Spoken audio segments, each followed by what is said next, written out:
নমস্কার বন্ধুরা, পুপুর রান্নাঘরে তোমাদের সবাইকে অনেক অনেক স্বাগত। হাজির হয়ে গেছি দারুণ সুন্দর নিরামিষ একটি চচ্চড়ির রেসিপি নিয়ে।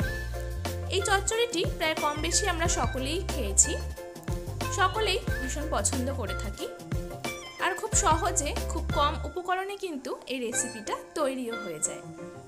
আজকে আমি খুবই সহজভাবে এই রেসিপিটা তোমাদের সাথে শেয়ার করব, যাতে যে কেউই এটা খুব তাড়াতাড়ি আর খুব সহজেই তৈরি করতে পারো। তাহলে দেখে নেওয়া যাক আমার আজকের রেসিপি, ফুলকপির ডাঁটা দিয়ে একদম নিরামিষ চচ্চড়ি। তাহলে রেসিপিটি শুরু করে নেওয়া যাক। এর আগেও আমি আমার চ্যানেলে নিরামিষ বিভিন্ন তরকারি রেসিপি শেয়ার করেছি, যারা দেখোনি ভিডিও শেষে আমি সেই ভিডিওগুলো দিয়ে দেব। এই নিরামিষ চচ্চড়িটি বানাতে ফুলকপির যে ডাঁটা অংশগুলো সেগুলো আমি এইভাবে লম্বা লম্বা টুকরো করে কেটে নিয়েছি। এরপর এগুলোকে সামান্য একটু ভাপিয়ে নেব। মিনিট 10 সময় ধরে লবণ দিয়ে আমি ফুলকপির এই ডাঁটা অংশগুলোকে ভাপিয়ে নিয়েছি। অবশ্যই কিন্তু এইভাবে একটু ভাপিয়ে নিতে হবে। কড়াইতে তেল দিয়ে দিয়েছি, তাতে দিচ্ছি 2 শুকনো লঙ্কা আর দিচ্ছি 5 ফোড়ন।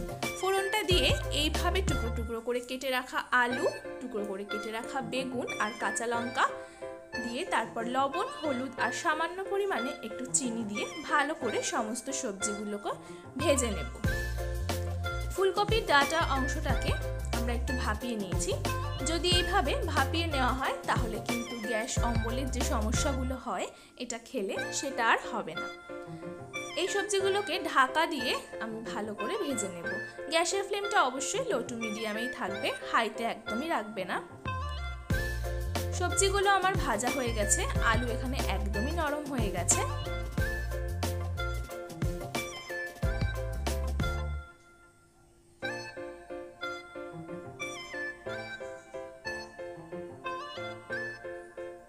মিনিট 4-5 সময় ধরে সবজিগুলোকে ভেজে নিয়েছি। এরপর যে ভাপিয়ে রাখা ফুলকপির ডাঁটাগুলো সেগুলো আমি দিয়ে দিচ্ছি। এগুলো দিয়ে আবারও নাড়াচাড়া করে মিশিয়ে নিচ্ছি।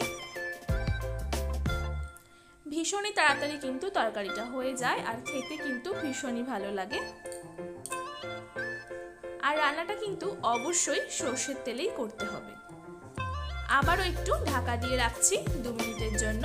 ফিরে এলাম 2 মিনিট পরে। সমস্ত সবজি কিন্তু খুব ভালোভাবে নরম হয়ে গেছে। আবারও নাড়াচাড়া করে একটু মিশিয়ে নিচ্ছি।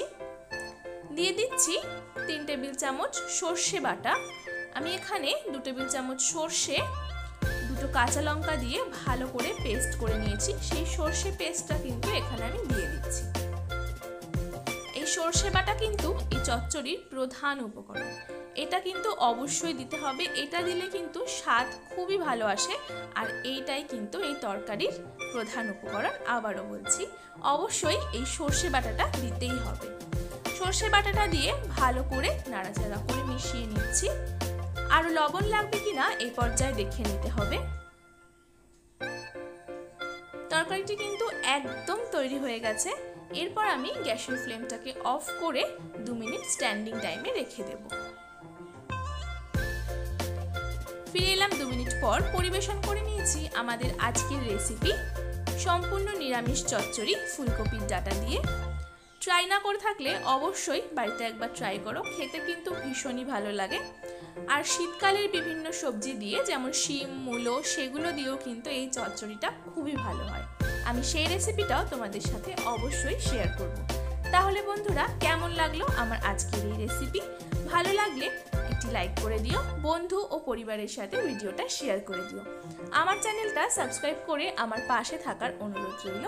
পাশে থাকা বেল আইকনটা অবশ্যই প্রেস করে দেবে, তাতে আমি যখনই নতুন কোনো ভিডিও আপলোড করব নোটিফিকেশন তোমাদের কাছে পৌঁছে যাবে।